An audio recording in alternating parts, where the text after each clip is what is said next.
Hello everyone, welcome back to our channel. This is our series on PYQs of last 12 years. In this lecture, we will cover power as a concept in Unit 1 Political Theory. Let's begin. So, our first question is of 2013. Match the following thinkers with their concepts, okay? So, फूको का क्या concept है? फूको का concept है bio power का, तो ए का हो जाएगा 2। स्टीवन लूक्स का कॉन्सेप्ट है रेडिकल व्यू ऑफ पावर का। स्टुअर्ट क्लेग का है सर्किट्स ऑफ पावर एंड नीचे का हम सबको पता है विल टू पावर। तो हम एक बार चेक कर लेते हैं, आंसर को डिटेल में एनालाइज कर लेते हैं। फूको का क्या है? Bio power. तो Foucault analyse bio powers as a states control over human bodies and population, focusing on managing life through public health regulation and discipline. कि सुबह जल्दी उठना चाहिए क्योंकि हमारी सर्कैडियन रिदम ऐसा बोलती है। तो ये सब क्या है? लोगों की बॉडीज़ को कंट्रोल करने की power. It is a bio power, okay, discipline and everything. अगला है लूक, स्टीव लूक्स का है रेडिकल व्यू ऑफ पावर। ये Marxist concept like false consciousness वगैरह के थ्रू पावर को समझाते हैं कि जो पावर है operates not just in decision making and agenda setting but also in shaping desires and beliefs, जैसे कि जिसका हेजेमनी का जो कॉन्सेप्ट है वही। ठीक है। फिर है स्टुअर्ट क्लेग का सर्किट्स ऑफ पावर का कॉन्सेप्ट, जिसमें वो बोलते हैं कि जो पावर है वो इलेक्ट्रिसिटी की जैसे सर्किट्स होते हैं, वायर्स होते हैं, वैसे फ्लो करती है विद इन एन ऑर्गेनाइजेशन। ठीक है, involving discipline, social arrangements, meanings. ठीक है, तो ये इनका कॉन्सेप्ट है। फिर नीचे का है विल टू पावर। तो वो बोलते हैं जो विल है पावर पाने की, वो एक fundamental drive in humans for ambition, achievement and striving to reach the highest possible position in life. अगर ये विल नहीं होगी तो इंसान के पास कोई मोटिवेशन ही नहीं होगा कुछ करने का। नेक्स्ट क्वेश्चन है who said a state is a human activity that successfully claims the monopoly of the legitimate use of physical force with in a given territory. तो कौन है जिसके, कौन बोलता है कि स्टेट के पास मोनोपोली है legitimate use of physical force? ये बोलते हैं मैक्स वेबर। ओके, ये बहुत फेमस सेइंग है इनकी, बहुत फेमस कॉन्सेप्ट है इनका कि स्टेट के पास मोनोपोली है for legitimate use of force. Okay, तो उनकी कौन सी बुक में बोला है उन्होंने ये? पॉलिटिक्स एज वोकेशन में। याद रखना है किसकी बुक है politics as vocation? Max Weber. तो क्या बोलते हैं, क्या है स्टेट के पास? मोनोपोली है लेजिटिमेट यूज़ की। किसके पास है? स्टेट के पास है। ठीक है, लेजिटिमेट क्या होता है? इस जो कि पावर ग्रांटेड बाय सिटीजन्स है। फिजिकल फोर्स क्या होता है? कोअर्जन यूज़ करना, जैसे police, military with in a given territory. ठीक है, एक टेरिटरी, एक स्टेट के अंदर ही ऐसा कर सकते हैं, जोग्राफिकल लोकेशन में। ठीक है, जिसकी बॉर्डर्स होती हैं। एक ह्यूमन एक्टिविटी है। The state is not a natural entity but a specific form of human organisation. ठीक है। अगला क्वेश्चन है मैक्स, ओके, इससे हमें सेकंड, ये थर्ड क्वेश्चन है फिर से मैक्स वेबर के बारे में। तो इससे हमें क्या पता चलता है कि पावर में ज़्यादातर क्वेश्चन किससे आते हैं? मैक्स वेबर से। हम आगे भी देखेंगे तो मैक्स वेबर से बहुत सारे क्वेश्चन आ रखे हैं। ठीक है, तो Max Weber use the Greek word charisma. ठीक है, उनके 3 टाइप थे पावर के, या डोमिनेशन के आगे पढ़ेंगे। तो करिज्मा किसको बोलते हैं? Quality acquired by experience? नहीं। Inherited qualities? नहीं। Supernatural qualities? Yes. Superhuman qualities? Yes. तो हमारा आंसर हो जाएगा 3 एंड 4। ठीक है, तो वेबर का अथॉरिटी के टाइप्स हैं 3: ट्रेडिशनल, रैशनल, लीगल, करिज्मेटिक। तो करिज्मेटिक जो अथॉरिटी, जो करिज्मा है, वो कहीं से आप इनहेरिट नहीं कर रहे हो या एक्सपीरियंस से नहीं आ रहा, वो एक सुपर नेचुरल क्वालिटी है। इनहेरिट करना यानी आपके बुजुर्गों से आई है, नहीं नहीं, ये खुद की ही उनकी क्वालिटी है। Super natural, super human qualities है, हीरोइक बनाती हैं, डिवाइन बनाती हैं उस इंसान को, उसका करिज्मा है ये। ठीक है, अगला क्वेश्चन है which one of the following is not a kind of power mention by Alvin Toffler in his book Power Shift. Okay, अपन को अब ये भी याद रखना है, आ गया तो इतना कॉमन नहीं है ये। Alvin Toffler in his book Power Shift, तो उन्होंने फोर्स की बात की है, वेल्थ की बात की है, नॉलेज की बात की है, सोशल स्ट्रक्चर की बात नहीं की है। तो और आंसर विल भी सोशल स्ट्रक्चर। देख लेते हैं एक बार डिटेल में। Though the primary focus of Toffler's power shift is a fundamental shift in the nature of power across different eras, moving from force based to knowledge based. ठीक है, शुरू में क्या था, वायलेंस फोर्स पे डिपेंडेंट थी power. जो कब था, जब एग्रेरियन एरा था, ट्रेडिशनल अथॉरिटी थी। फिर कहाँ शिफ्ट हुई, मनी पे, वेल्थ पे शिफ्ट हुई। जिसके पास पैसा है वो डोमिनेंट है। ये कब हुआ, ड्यूरिंग इंडस्ट्रियल रिवॉल्यूशन। उसके बाद शिफ्ट हुआ के आया नॉलेज इन्फॉर्मेशन, जिसके पास नॉलेज है वो पावरफुल है। The most flexible, efficient and democratic source of power in the contemporary post industrial age. It serves as a multiplier for both force and wealth and is infinitely expendable. आप knowledge तो कितनी भी बढ़ा सकते हो, but force और money कितना भी नहीं बढ़ा सकते हो। ठीक है, तो social structure is a broader sociological concept, not one of its three specific forms of power. Book का नाम क्या है, पावर शिफ्ट। उसमें वो क्या बताते हैं, एग्रेरियन एरा, इंडस्ट्रियल एरा, फिर पोस्ट इंडस्ट्रियल एरा में कैसे पावर शिफ्ट होती है। Okay, now next question is which one of the following said said I don't know said बोलना बहुत डिफिकल्ट होता है मेरे को।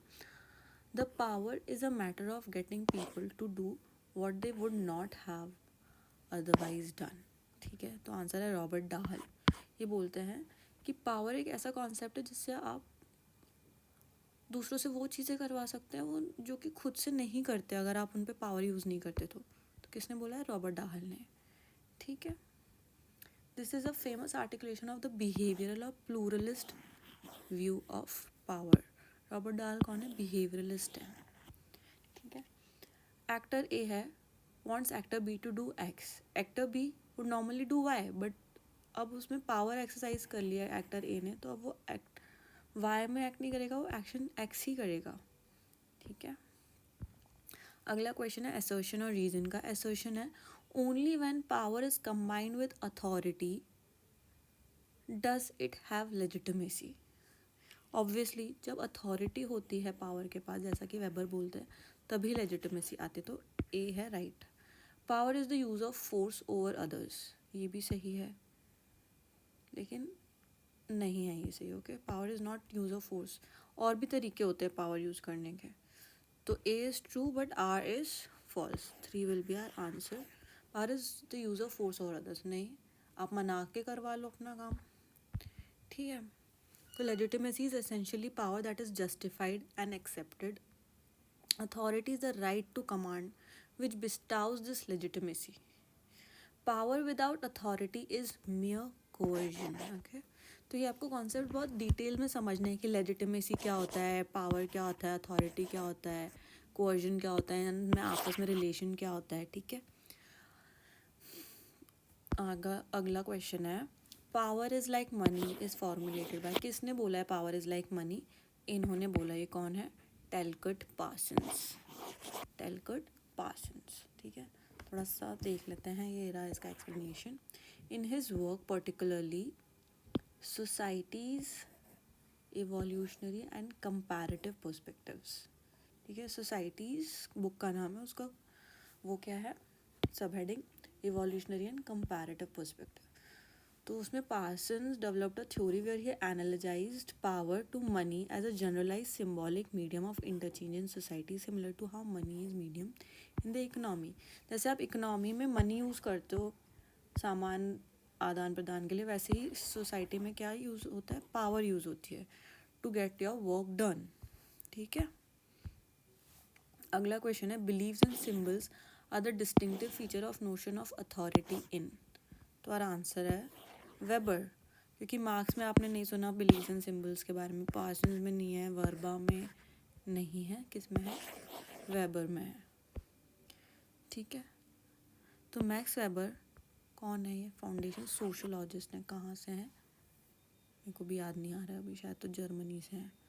ठीक है, कंसेप्चुलाइज अथॉरिटी डोमिनेशन। ठीक है, एक नया वर्ड आया डोमिनेशन, इसको भी आपको समझना है पावर और अथॉरिटी के बेसिस पे। As legitimate power that is accepted by subordinates as valid. He argued that this legitimacy is based on shared beliefs and is often express through symbols. क्या सिम्बल्स हैं, वोटिंग एक symbol है, his core types of authority हमने अभी पढ़ा था, 3 type की होती हैं, traditional, charismatic and legal rational. Each rely on specific forms of belief system and symbols for their stability and acceptance.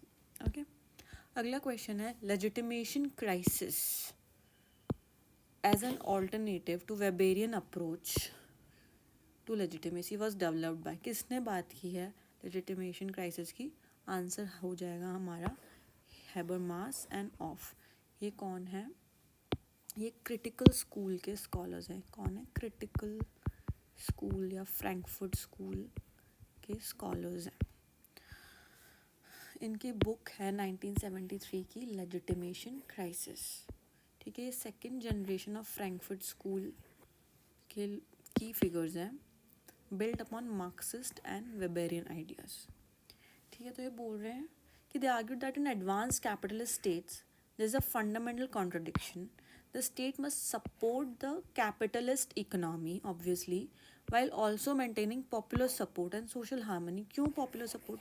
क्योंकि वोट तो लोगों ने ही करना है ना, सिर्फ कैपिटलिस्ट ने तो करना नहीं है, तो सारे गरीब मिलके वोट करेंगे तो वोट आउट कर देंगे।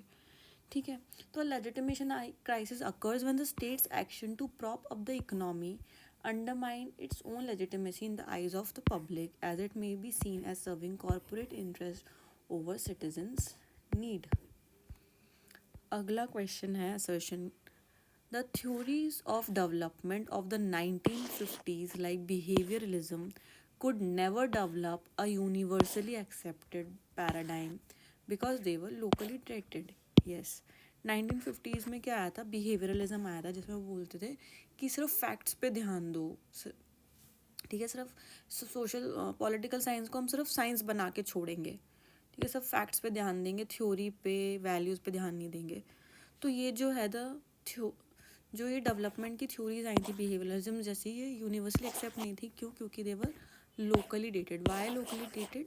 क्योंकि ये यूएसए में डेवलप हुई थी, ये एथनोसेंट्रिक थी। ये बोलती थी तो जो यूएसए का डेमोक्रेसी है वो ही आइडियल टाइप ऑफ पॉलिटी है, बाकी सब गलत हैं, कम्युनिज्म गलत है यूएसएसआर का।